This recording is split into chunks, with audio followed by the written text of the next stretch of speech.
No matter what age you are, the faster you start unlearning the old methods, faster you can shed the weights that hold you back from moving forward in life. Remember, change is not pleasant, but change is constant. Only when we change and grow, we will see the world we never knew.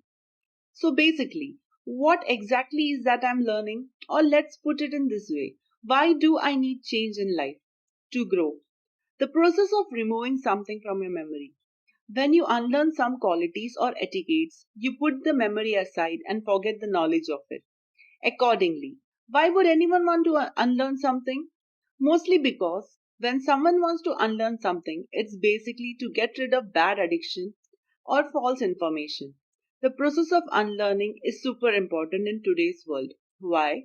The employees and the employers need to unlearn something to move forward along with the company so that they can move forward, work for proficiency, and make sure that they put the company's best foot forward. In this post, we are going to discuss a few habits to unlearn when you become self employed.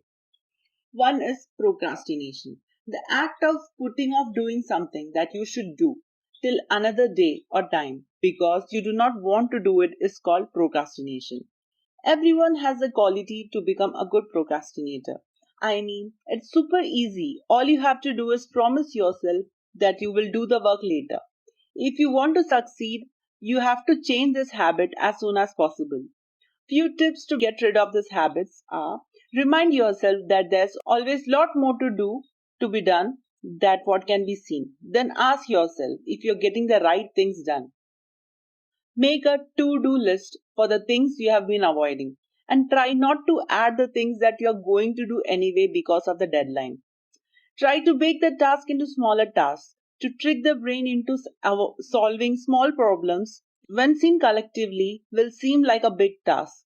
The small accomplishments will seem enjoyable and will continue to encourage you to finish your work faster. Second, fear of failing.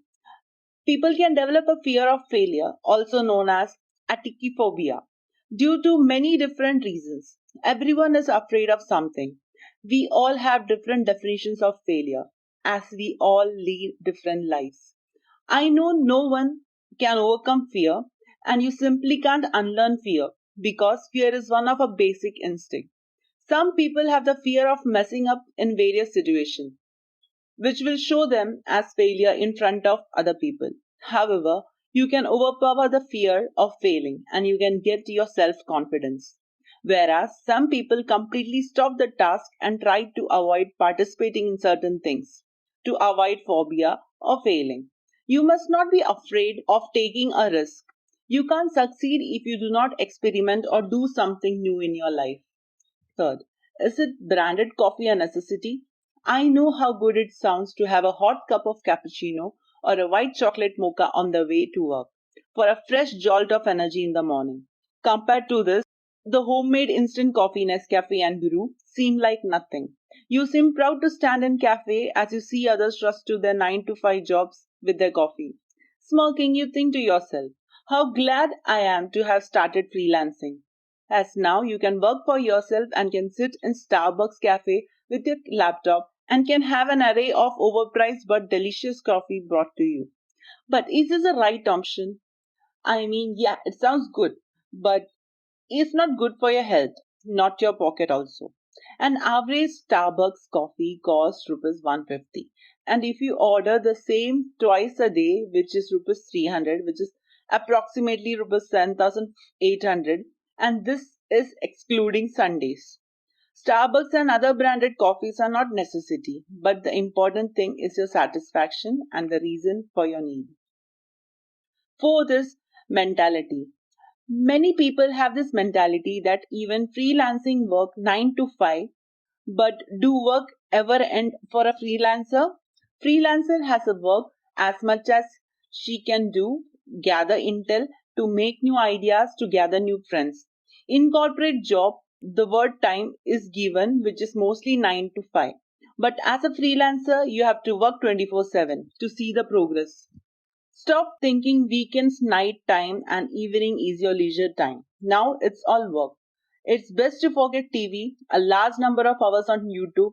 Going out at weekends, it's best to ignore the concept and the weekend as it will only distract you. Time management is essential for the freelancer, or if you're freelancing, you need all the time you have. This can also backfire as freelancers mostly tend to forget the time and continue to live in the corporate timing. But office work time and having a personal time is equally important too. Fifth, you the in charge. It's a given that 90% of the employees hate their employers or bosses. I'm pretty sure that at some point even you did the same. Maybe because they gave you a huge workload just a day before the weekend or asked you to stay back extra hours when you have already plans. As a freelancer, you become the boss of yourself and the people working under you. Try not to be the example of boss we all hate, but becoming an example of the boss everyone wants to work with. But you are on the one in charge now, and there's no one else to blame for the mistake caused by you or even by your employees. Mistakes imply losses, and that's coming out of your pocket. There's no one to sort out the marketing or accounts, and there's no IT department to fix your slow computer. It's all down to you. You can do it. I know how scary it sounds to stand out as a lone wolf surrounded by a menacing pack.